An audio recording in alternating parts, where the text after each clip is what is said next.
오늘 우리에게 주시는 하나님의 말씀 봉독해 올립니다. 신약성경 마가복음 1장 1절에서 8절까지 있는 말씀입니다. 하나님의 아들 예수 그리스도 복음의 시작이라. 선지자 이사야의 글에 보라 내가 내 사자를 내 앞에 보내노니 저가 내 길을 예비하리라. 광야에 외치는 자의 소리가 있어 가로되 너희는 주의 길을 예비하라. 그의 첩경을 평탄케 하라. 기록된 것과 같이 세례 요한이 이르러 광야에서 죄 사함을 받게 하는 회개의 세례를 전파하니 온 유대 집안과 예루살렘 사람이 다 나아가 자기 죄를 자복하고 요단강에서 그에게 세례를 받더라. 요한은 약대털을 입고 허리에 가죽띠를 띠고 메뚜기와 석청을 먹더라. 그가 전파하여 가로되 나보다 능력 많으신 이가 내 뒤에 오시나니 나는 굽혀 그의 신들매를 풀기도 감당치 못하겠노라. 나는 너희에게 물로 세례를 주거니와 그는 성령으로 너희에게 세례를 주시리라. 아멘. 오늘부터 마가복음에 있는 말씀을 가지고 또 여러분들 찾아뵙도록 하겠습니다. 오늘 그래서 말씀의 제목이 마가복음의 시작, 복음의 시작 이렇게 또 말씀을 제목을 잡아봤습니다. 제가 마태복음, 누가복음, 요한복음은 시리즈로 이렇게 설교를 한 기억이 있는데요. 마가복음은 이렇게 처음부터 끝까지 시리즈로 이렇게 다뤄보지 않았더라고요. 그래서 이제 앞으로 이걸 한 몇 달이 걸릴지 모르겠지만 마가복음의 말씀들을, 중요한 말씀들을 가지고 여러분들에게 말씀을 전하도록 하겠습니다. 최근 한국에서 나온 드라마 가운데 더 글로리라는 그런 드라마가 있습니다. 아마 여러분들 보신 분들도 계시겠지만 이 화면이 안 넘어가네요. 네. 더 글로리라는 드라마 물론 저도 이거 보지는 않았습니다. 요즘 유튜브가 워낙 좋아갖고 잠깐 5분 10분 압축해서 그 내용들을 소개해주는 그런 짤들이 더 유용하게 쓰고 있는데요. 요즘 한국 드라마가 나왔다 하면은 세계 1등입니다. 이것도 지금 넷플릭스에서 1등한 드라마라고 요즘 한국적인 것이 세계적인 것이 되어가는 추세인 것 같습니다. 잘 만듭니다. 특히 한국 드라마, 한국 영화의 힘은 저는 스토리에 있다고 생각합니다. 미국 영화나 미국 드라마는 물량적으로는 많이 쏟아붓지만 내용이 빈약합니다. 그래서 그냥 화려한 볼거리 그걸로 사람들에게 관심을 끌지만 한국 영화나 드라마는 이 스토리에 힘이 있는 것 같습니다. 그러니까 내용이 있습니다. 이번에 세계 1위를 한 이 더 글로리라는 이 드라마도 저는 처음에 이 드라마 이야기를 듣고 누가 썼는가를 먼저 찾아봤습니다. 항상 좋은 드라마, 인기 있는 드라마는 그것을 쓴 작가들이 굉장히 중요하거든요. 아닌 게 아니라 이 더 글로리를 쓴 작가가 굉장히 유명한 작가입니다. 이 사람이 드라마를 집필하면 언제나 항상 탑을 찍고 그래서 가장 인기 있는 드라마 작가로 방송국에서 서로 모시려고 하는 그런 사람이라고 제가 들었습니다. 그러니까 한국 드라마의 힘은 작가의 힘이라고 저는 생각을 했습니다. 누가 쓰느냐에 따라서 그 영화와 드라마가 천지 차이가 나는 것을 보게 됩니다. 이분이 한참 인기를 끌 때 이 작가가 인터뷰를 한 기사를 본 적이 있습니다. 특별히 이분의 드라마는 막장 드라마로 유명합니다. 막장입니다. 그러니까 너무 자극적이고 극단적이고 또 신데렐라 스토리, 또 백마탄 왕자 그 이야기 얼버무려서 정말 그 사람들이 자극적이고 그런 드라마로 유명한데요. 그래서 그 이야기를 기자가 물었습니다. 작가님의 그 드라마는 항상 그런 자극적인 요소들이 있습니다. 어떤 그 이유가 있습니까? 이렇게 물었더니 이분이 그런 이야기를 하였습니다. 드라마를 쓰는 사람의 가장 제일 원칙은 그 드라마가 재밌어야 합니다. 재밌게 써야 합니다. 이 남의 돈 가지고 예술하면 안 됩니다. 무조건 재밌게 만드는 것. 드라마는 무조건 재밌게 만들어야 하는 것이 작가의 사명입니다. 그렇게 짧게 이야기를 했습니다. 참 그 이야기를 듣고 이 사람 참 똑똑한 사람이구나. 그렇죠. 우리가 1시간짜리 드라마를 보면서 거기서 예술성을 따질 필요가 없다는 것입니다. 그냥 편안한 마음으로 그러니까 대리 만족, 내가 하고 싶은 그런 것들을 그 드라마상으로 해주면 그것으로 되는 것입니다. 근데 그걸 가지고 뭐 막장이니 뭐 예술성이 떨어진다느니 뭐 작품성이 이런 얘기할 필요가 없이 자기의 그 방침은 무조건 재미있게 사람들이 가려운 것을 긁어주는 거기에 초점을 맞추고 드라마를 만든다고. 그래서 이분이 만든 드라마는 무조건 나오면 욕도 먹지만 인기 있는 그런 드라마로 보면서 참 이분 참 똑똑한 분이구나. 그래서 이 시대의 사람들이 원하는 것이 무엇인지를 잘 찾아서 그렇게 해서 이분은 돈을 벌고 사는구나. 그것을 볼 수가 있었습니다. 제가 왜 설교를 시작하면서 뭐 드라마 이야기를 제가 여러분들 이 드라마 꼭 보시라는 얘기 절대 아닙니다. 그런 의미로 말씀드린 것이 아닙니다. 드라마나 영화는 그것을 만든 사람, 작가들, 감독들 이분들이 정말 중요하다는 것입니다. 그분들에 의해서 드라마나 영화가 만들어지고 사람들에게 읽혀지고 보여지기 때문입니다. 제가 오늘부터 마가복음의 말씀을 이렇게 전하려고 하는데요. 예수님의 행적을 기록한 사람들이 그 당시 많이 있었습니다. 성경에 보면 4명의 인물들이 나오죠. 마태, 마가, 누가, 요한복음. 4개 복음서가 나옵니다. 예수님 당시 수많은 사람들이 장로님이 다음 됐습니다. 예수님 당시 수많은 사람들이 예수님을 목격하고 예수님에 대해서 글을 썼을 것이라고 생각이 됩니다. 그러나 수백 명의 사람들이 예수님에 대해서 글을 썼지만 그 가운데 딱 4명의 사람들이 뽑혀서 성경에 기록이 됐습니다. 그것이 마태, 마가, 누가, 요한 4사람의 저자들, 이 사람들을 특별히 하나님께서 선택하셔서 이분들의 쓴 책이 성경에 기록되도록 그렇게 하셨습니다. 이 예수님의 행적은 비슷합니다. 똑같습니다. 예수님께서 뭐 다른 일을 하셨겠습니까? 태어나시고 사역하시고 십자가에 달려 죽으시고 그 사역 가운데 병 고치시고 말씀 전하시고 모든 내용들이 다 똑같습니다. 그리고 십자가에 달려 죽으시고 부활하시고 이 내용들이 복음서에 나와 있는 내용입니다. 같은 내용이지만 그러나 4명의 저자들이 예수님의 행적을 기록하는 방식은 조금씩 다른 것을 보게 됩니다. 각 복음서마다 저자들의 특징이 담겨 있다는 것입니다. 마태의 독특한 시각으로 예수님을 바라보고 그것을 써내려갔고요. 그리고 마가, 누가, 요한도 각각 저자들 독특한 그 개성을 가지고 예수님의 그 사건을 자신의 시각으로 해석하고 그리고 여러 사건들을 자신의 시각으로 배열을 했습니다. 그러니까 성경에 나와 있는 순서가 시간 순서가 아닙니다. 마가는 자신이 하고 싶은 그 주제를 예수님의 행적을 이렇게 배치를 해서 하나의 영화 작품처럼 하나의 큰 작품을 이렇게 만들어 내었습니다. 그래서 마태복음, 마가복음, 누가복음, 요한복음을 읽어보면 각 그 저자들의 특징들이 그 안에 담겨져 있는 것을 보게 됩니다. 먼저 우리가 이 마가복음 이 저자에 대해서 먼저 생각을 해보려고 합니다. 마가 요한이 저자입니다. 마가는 어떤 사람이었는가? 이 복음서와 특별히 사도행전에 가 보면 마가 요한이 어떤 사람이었는지를 짐작할 수가 있습니다.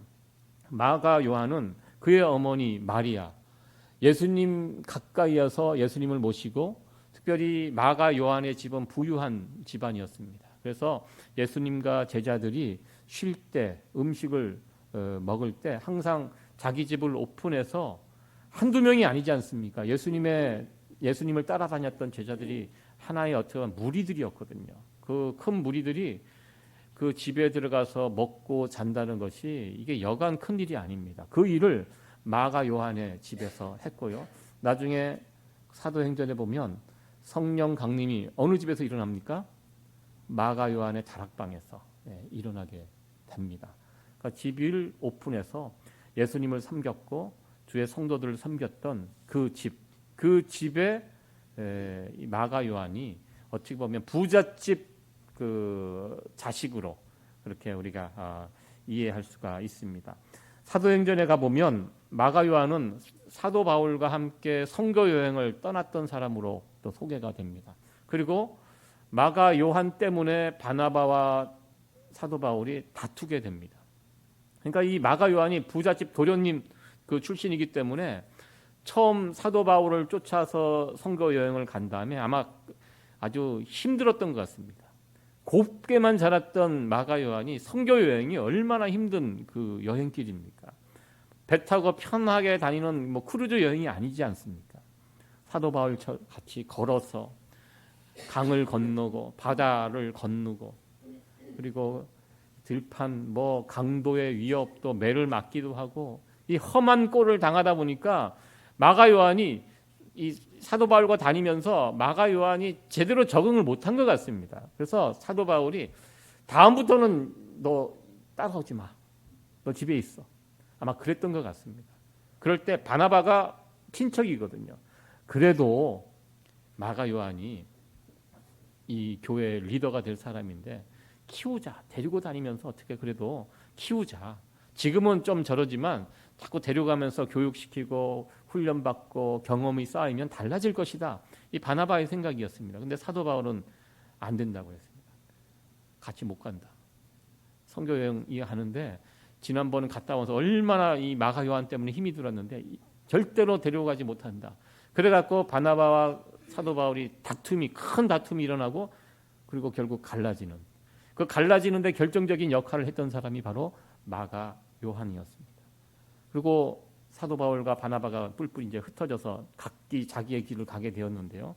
훗날 사도 바울이 마가 요한과 화해를 하게 됩니다. 로마 감옥에 갇혀 있던 사도 바울이 디모데를 통해서 마가 요한을 데리고 오라고. 그래서 그 디모데가 마가 요한을 로마 감옥에 있는 사도 바울에게 데리고 가고 거기서 또 화해를 이루는 그런 극적인 장면도 있게 됩니다.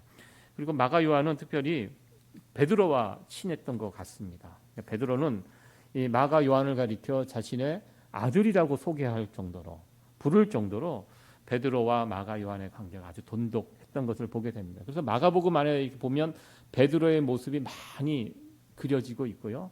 또 베드로의 좋은 모습이 더 강조되는 베드로가 실수한 사람이잖아요. 그런 부분에 대해서 마가복음은 살짝 눈 감아주는 아주 매몰차게 다루지 않는 그런 마가의 또 그 마가복음 안에 베드로의 모습을 보게 됩니다. 마가복음의 저자 마가 요한에 대해서 먼저 살펴봤고요. 두 번째로 마가복음을 썼을 때 누구를 대상으로 이 마가복음을 썼을까 이 부분입니다. 마가복음의 대상은 로마에 살고 있는 로마인들이 대상이었습니다. 이것이 굉장히 중요한데요. 마태복음의 대상은 유대인들이었습니다. 유대인 그리스도인들, 유대인들, 예루살렘에 살고 있는 유대 땅 그곳에 살고 있는 사람들이 대상이었습니다. 그러니까 마태는 그래서 시작할 때 마태복음은 제일 먼저 무엇이 시작이 됩니까? 족보 이야기가 먼저 나옵니다. 유대인들 족보 중요하거든요. 그래서 족보 이야기를 쭉 쓰면서 예수님이 누구신가? 다윗의 족보, 아브라함의 족보를 이야기하면서 이분이 바로 다윗의 후손 메시아 그분이라는 사실을 족보 이야기를 통해서 알려줍니다. 그리고 마태복음은 특별히 구약의 말씀들이 많이 언급이 되어 있습니다. 왜 언급이 많이 됩니까? 유대인들은 구약의 말씀들을 잘 압니다. 잘 알기 때문에 구약의 여러 말씀들을 가져다가 소개해 주면서 예수님이 구약에 예언된 바로 그 메시아가 됨을 구약의 말씀을 통해서 이렇게 확인하는 이런 내용들이 마태복음에 풍부하게 나와 있습니다. 이에 비해 마가복음은 대상이 로마인들입니다. 그러니까 의식 체계가 다릅니다. 유대인들의 정신세계와 로마인들의 정신세계는 다릅니다. 헬라식 문화에 익숙해져 있는 로마인들. 그래서 마가복음은 읽어보면 로마 사람들에 맞추어서 이방인들에 맞추어서 복음이 설명되어 있는 것을 보게 됩니다. 예수님 당시 세상의 중심은 예루살렘이 아니라 로마였습니다. 로마에 살고 있는 세상의 중심에서 살고 있는 로마인들에게 마가가 전하고자 했던 메시지의 핵심이 무엇입니까? 마가복음의 주제는 과연 무엇입니까? 마가는 마가복음을 통해서 말하고 싶은 것이 있었습니다. 그것이 바로 마가복음 1장 1절에 그것을 소개해 주고 있습니다. 마가복음 1장 1절 말씀을 같이 한번 읽어보도록 하겠습니다. 시작. 하나님의 아들 예수 그리스도 복음의 시작이라. 예, 마가복음 1장 1절에 있는 말씀입니다. 하나님의 아들 예수 그리스도 복음의 시작이라. 이 말씀을 우리가 읽게 될 때는 별 그런 느낌이 없으실 것입니다. 당연한 말씀이니까요. 하나님의 아들 예수 그리스도 복음의 시작이라. 우리는 하나님을 이미 믿고 있는 우리들에게는 이 말씀이 전혀 거리낌 없이 들려집니다. 그러나 로마에 살고 있던 로마인들에게 이 말씀은 굉장히 충격적인 말씀이었습니다. 혁명적인 말씀이었습니다. 왜냐하면 1세기 그 당시 로마에 살고 있던 사람들이 가지고 있던 세계관과는 전혀 다른 말씀이었기 때문입니다. 로마 사람들이 생각하는 하나님의 아들은 누굽니까? 신의 아들 누구죠? 그 당시 가이사 황제가 신의 아들입니다. 로마가 세상을 통일했습니다. 팍스 로마가 이제 시작되는 막강한 힘을 가지고 있는 로마 그 시작이 이제 막 펼쳐지는데요. 그래서 로마는 황제를 신처럼 황제 숭배가 이제 막 시작이 됩니다. 황제는 누구냐? 신의 아들이다. 그리고 황제가 이룩한 이 평화가 복음이다. 이것을 막 전하는, 여기에 반하는 사람들을 제거하는 그런 시대, 그 시대가 1세기 그 세계였습니다. 그 로마 사람들에게 마가복음 1장 1절에서 정말 엄청난 메시지를 던지고 있습니다. 하나님의 아들 가이사가 아니라 하나님의 아들은 예수 그리스도이고 예수 그리스도가 복음이라는 사실을, 가이사가 복음이 아니라 예수님이 복음이라는 사실을 1장 1절에서 밝힙니다. 이 말씀을 읽었을 때 로마인들은 굉장히 충격적으로 이 말씀을 받았을 것입니다. 예를 들어서 오늘날 우리 북한에 살고 있는 그 사람들에게 여기에 있는 사람들이 올라가서 이 김일성이 세운 이 나라 가짜다. 너희들이 말하는 이 지상 천국이라고 하는 이 땅, 이 시스템, 이 북한 시스템 형편없는 것이고 저 남쪽의 자유민주주의 저 시스템이 더 훨씬 더 좋은 시스템이다. 이렇게 이야기했을 때 북한 사람들이 받는 충격이 있을 것입니다. 북한이 가짜고 오히려 이게 진짜 더 좋은 세상이다 이야기한, 지금 마가복음 1장 1절의 말씀이 로마인들에게 그렇게 들렸다는 것입니다. 하나님의 아들은 로마 황제가 아니고 예수 그리스도. 로마 황제가 가지고 온 이 평화, 가짜 평화. 진짜 복음은, 진짜 평화는 예수님이 주신다. 이것을 1장 1절에서 선언하였습니다. 그리고 나서 이제 1장 1절의 말씀 이후에 마가복음 16장까지 진행이 되는데요. 이것을 증명하는 내용. 하나님의 아들 예수 그리스도. 하나님의 아들이 진짜 누구이신지, 예수님이 하나님의 아들 되심을 증명하는 내용이 1장 16장까지 쭉, 1장에서 나머지 16장까지 쭉 진행됩니다. 중간중간에 사람들의 입을 빌어서 예수님이 하나님의 아들 되심을 고백하고요. 마지막 단계 예수님께서 십자가에 달려 돌아가시는 15장, 16장 그 마지막 하이라이트 부분에 로마 사람 백부장이 입을 열어서 저분은 진정 하나님의 아들이었다는 고백을 16장 그 하이라이트 부분에서 소개를 해줍니다. 그래서 1장 1절에서 시작된 이 말씀, 예수님이 하나님의 아들이다. 진짜 하나님의 아들은 가이사가 아니라 예수님이라는 이 사실을 복음서 전체에서 마가는 증명을 해 주었습니다. 왜 예수님이 하나님의 아들이 되시고 왜 예수님이 우리에게 복음이 되는지, 이것이 예수님의 행적을 통해서 설명하는 것이 마가복음 전체의 내용입니다.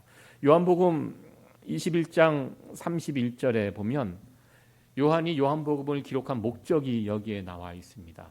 이 말씀을 같이 한번 읽어보도록 하겠습니다. 시작. 오직 이것을 기록함은 너희로 예수께서 하나님의 아들 그리스도이심을 믿게 하려 하며 또 너희로 믿고 그 이름을 힘입어 생명을 얻게 하려 함이니라. 아멘. 참 이 말씀을 읽으면 가슴이 뜨거워집니다. 예수님이 우리에게 어떤 분이신지를 정확하게 알려주는 그런 말씀입니다. 요한복음, 요한이 기록할 때 이것이 목적이다. 이 목적은요, 사복음서 전체의 목적이기도 합니다. 예수님의 이름 안에 생명이 있습니다. 여러분 이 사실 믿으십니까? 예. 우리는 복음서의 말씀들을 통하여 하나님의 아들 그 예수님을 힘입어 생명을 풍성하게 누리게 합니다. 이 마가복음 말씀을 통하여 다시 한번 온 성도들이 예수님을 다시 한번 만나고 예수님이 우리에게 진짜 복음이 되신다는 이 사실을 우리가 말씀을 통해서 경험하고 그리고 새로 예수님을 통해서 새로운 능력을 공급받을 수 있는 그런 이 귀한 시간들이 되어지기를 간절히 축원합니다. 마가복음은 이렇게 1장 1절에 있는 말씀, 로마 사람들에게는 폭탄과 같은 그런 선언을 하고 시작이 됩니다. 그리고 바로 이어지는 내용은 세례 요한에 관한 이야기입니다. 첫 번째 이야기가 세례 요한의 이야기입니다. 마가복음뿐만 아니라 마태, 누가, 요한, 마가복음까지 다 세례 요한의 이야기가 나옵니다. 특별히 그것도 예수님 사역하기 전에 세례 요한의 이야기를 다루고 있습니다. 반드시 다루고 있습니다. 세례 요한의 출발 그리고 예수님의 출발 이것을 같이 묶어서 4개의 복음서가 동일하게 다루고 있습니다. 왜 이렇게 예수님의 사역에 앞서서 세례 요한의 사역을 같이 묶어서 이렇게 소개를 할까요? 여기에는 이유가 있다는 것입니다. 구약 성경에 메시아가 와서 사역을 하기 전에 반드시 그 앞에 엘리야와 같은 선지자의 사역이 있을 것이다. 이것이 구약 성경에 예언이 되어 있습니다. 말라기 4장 2절, 말라기 4장 5절 여기에 보면 대표적으로 그 말씀이 나와 있는데요. 같이 한번 읽어보도록 하겠습니다. 시작. 내 이름을 경외하는 너희에게는 의로운 해가 떠올라서 치료하는 광선을 바라리니 너희가 나아가 외양간에서 나온 송아지같이 뛰리라. 예, 의로운 해가 떠오른다. 그리고 5절에 같이 한번 읽겠습니다. 보라, 여호와의 크고 두려운 날이 이르기 전에 내가 선지 엘리야를 너희에게 보내리니. 네, 선지 엘리야를 보내준다. 구약 성경에 선지자 엘리야와 같은 사람을 보내준다고 약속이 되어 있습니다. 그래서 유대인들은 알아요. 메시아가 오기 전에 반드시 메시아의 길을 준비하는 선지자 한 분이 온다. 성경은 엘리야라고 이야기했는데 엘리야와 같은 사람이 온다. 그것이 예언되어 있습니다. 유대인들은 다 압니다. 그래서 그들은 그 말씀을 기억하면서 유대인들은 기도할 때 하나님 엘리야를 보내주소서. 공식적인 자리에서 유대인들은 이런 기도를 하였습니다. 예수님 오시기 전에 반드시 와야 될 분이 바로 엘리야입니다. 이 엘리야가 누군가? 세례 요한이었다는 것입니다. 이 마가복음 9장 13절에 가면 예수님께서 세례 요한을 가리켜 엘리야라고 언급을 해 주십니다. 엘리야가 왔습니까? 이미 왔다. 누굽니까? 세례 요한이 엘리야다. 누가 말씀하셨습니까? 예수님께서 세례 요한을 가리켜 그가 엘리야와 같은 사람이라고 예수님께서 언급을 해 주셨습니다. 그러니까 구약이 끝나고 신약이 시작돼야 되는데요. 그 시작이 시작되려면 반드시 엘리야가 와야 합니다. 세례 요한이 오고 예수님이 오셔야 합니다. 만약에 세례 요한의 사역이 없다면 메시아라고 주장하는 사람들의 사역은 가짜라는 것입니다. 예수님이 될 수 있었던 이유, 그 앞에 세례 요한이 있었기 때문에. 왜?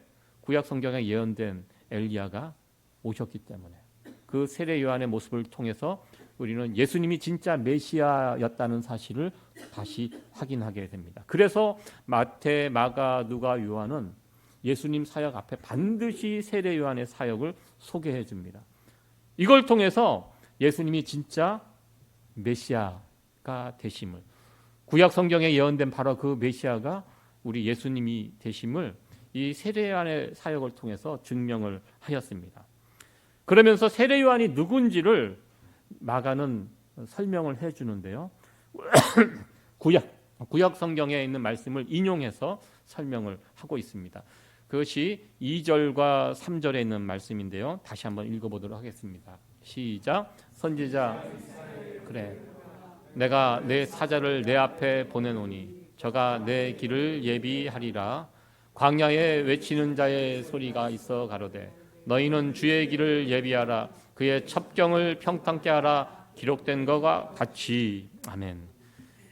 여기에 2절과 3절에 마가복음 2절과 3절에 구약 성경에 있는 말씀을 인용해서 그 앞에 예수님 앞에 오실 그 선지자 엘리야가 어떤 일을 하는 사람인지, 그러니까 세례 요한이 어떤 사람인지를 설명을 해주고 있습니다. 사실 마가복음의 대상은 누굽니까? 로마인들입니다. 이방인들입니다. 이 이방인 로마인들이 구약 성경의 말씀을 알고 있었을까요? 몰랐을 것입니다. 로마에 살고 있는 이방인들이, 전혀 다른 세계에 살고 있는 사람들이 구약 성경에 있는 말씀을, 하나님의 말씀을 어떻게 알 수 있었겠습니까? 하나님의 말씀을 모르는 이방인들에게 지금 마가는요, 구약 성경에 있는 말씀을 인용해서 그대로 다이렉트로 전하고 있다는 것입니다. 그것도 지금 무엇을 전하고 있습니까? 예수님의 길, 그 주의 길은 십자가의 길입니다. 십자가의 길을 처음 복음을 시작하면서, 말씀을 시작하면서 로마인들에게 전하고 있습니다. 그러니까 예수님 오시기 전에 세례 요한이 하는 일이 예수님 길을 예비하는 그 일들이라고 지금 설명하고 있습니다. 저는 마가가 예수님 세례 요한을 설명할 때 왜 이렇게 설명을 했을까 좀 생각을 해봤습니다. 왜? 그들은 구약 성경 모르는 사람들인데 구약 성경에 있는 구절을 가지고 이렇게 설명하는 것이 과연 효과적인 설명일까, 이 생각을 해보았습니다. 한편으로는 여러분들 예수님 어떻게 아셨습니까? 우리가 예수님을 세상에 전할 때 어떤 방법으로 전하는 것이 가장 효과적인 방법일까요? 물론 세상적인 지식을 가지고 전할 수 있을 것입니다. 그럼 가장 좋은 방법은 무엇일까?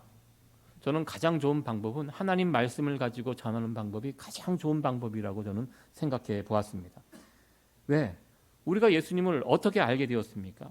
하나님의 말씀이 내 속에 들어왔기 때문에 예수님을 알게 되었습니다. 예수님을 하나님의 아들로 믿게 된 거, 무엇을 통해서? 하나님의 말씀이 내게 들려졌을 때 그것이 하나님의 말씀이 내 속에서 역사했기 때문에 내가 예수님을 믿게 되었다는 것입니다. 우리가 누군가에게 복음을 전할 때요, 예수님을 전할 때 성경 말씀을 근거로 이렇게 전하게 됩니다. 저는 한때 그런 의문을 품었습니다. 이 사람들 성경 말씀도 모르는 사람들을 성경을 펴갖고 하나님 말씀 전한다는 것이 이 사람들이 과연 이것을 믿을 수 있을까? 다른 방법으로 예수님을 전할 수 없을까? 과학적으로, 문학적으로, 역사적으로 예수님을 전할 수 없을까? 아니라는 것입니다.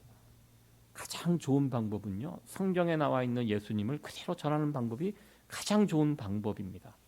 왜냐하면 예수님을 전하는 가장 효과적인 방법은요, 하나님 말씀밖에 없기 때문입니다.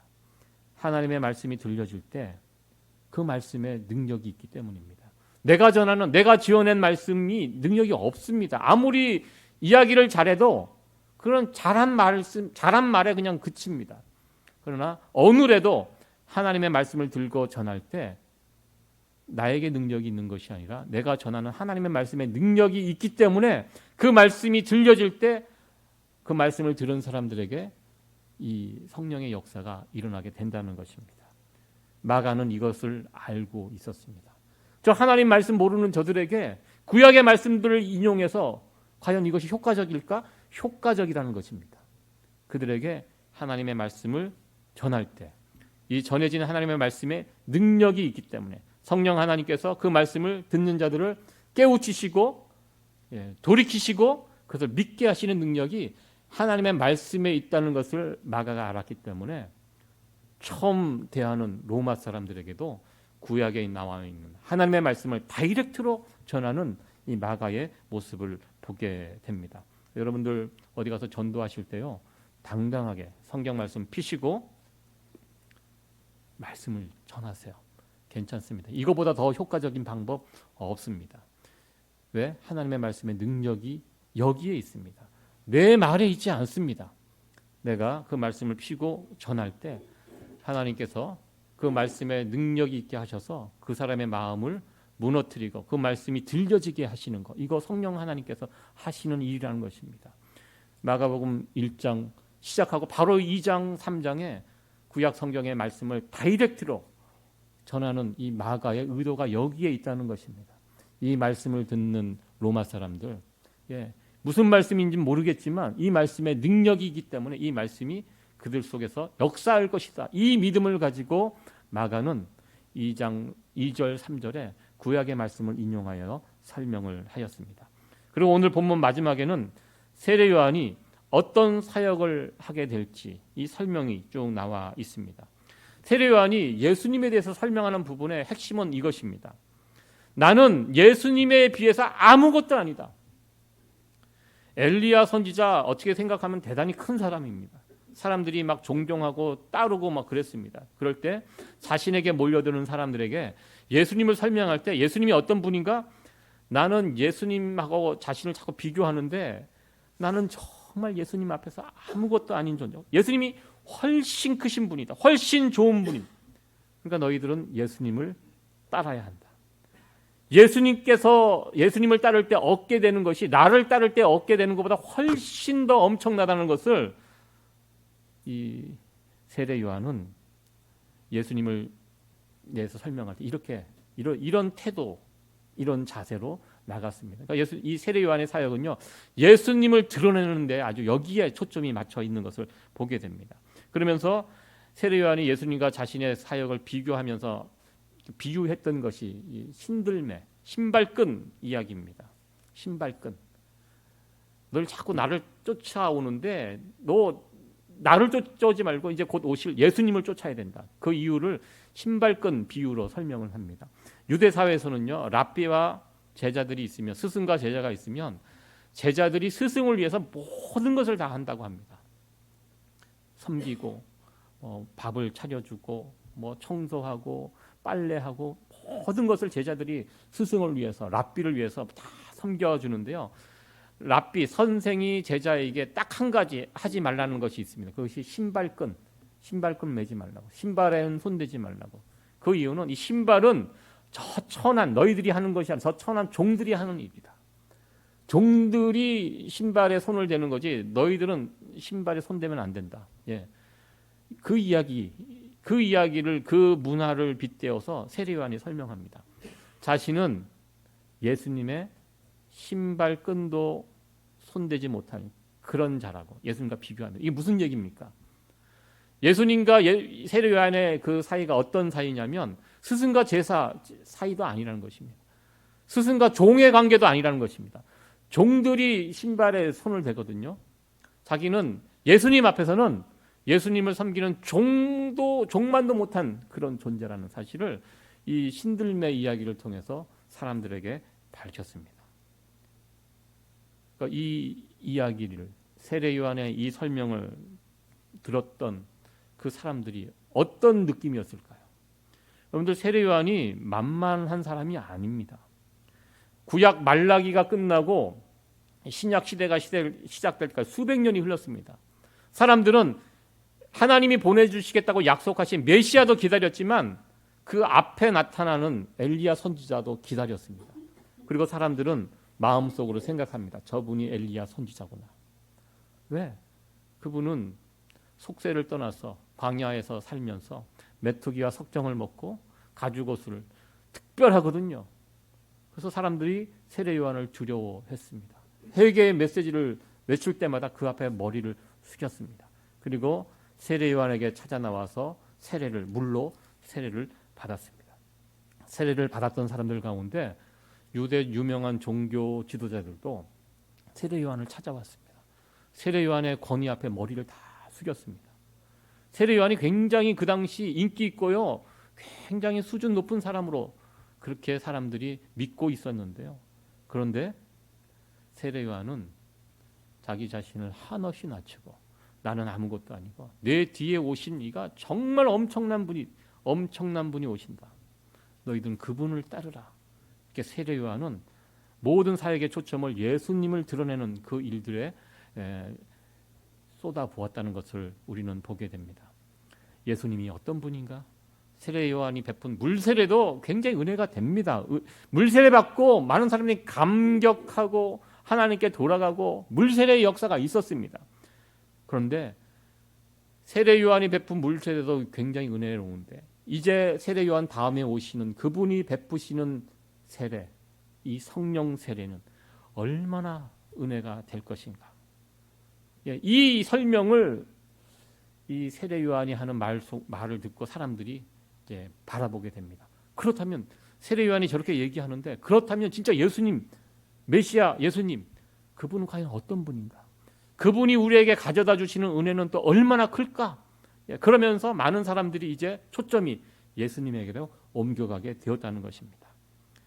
저는 세례 요한의 사역을 보면서 참 많은 것을 우리가 생각을 하게 되는데요. 오늘날 저를 비롯한 많은 말씀의 사역자들이 이 세례 요한의 모습을 통해서 참 배워야 된다 이 생각을 해 보았습니다. 나는 사역을 하면서 좀 예수님을 드러내는 사역을 하고 있는가, 아니면 나를 드러내는 그런 사역을 열심히 하고 있는가. 설교를 할 때 여러분들 가장 좋은 설교는요, 청중이 예수님을 바라보게 하는 설교가 가장 좋은 설교입니다.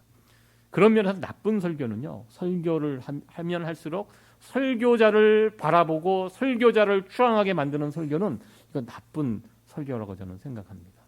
많은 사람들이 속습니다. 어느 목사님 설교 정말 이런 이야기를 하는데요. 어떻게 보면 좋지 않는 모습입니다. 설교를 통해서 우리가 바라봐야 할 대상은 누구십니까? 예수 그리스도입니다. 세례 요한은 이거 정말 잘 했다는 것입니다. 세례 요한의 메시지를 들었던 사람들은요, 예수님을 기대하게 되었다는 것입니다.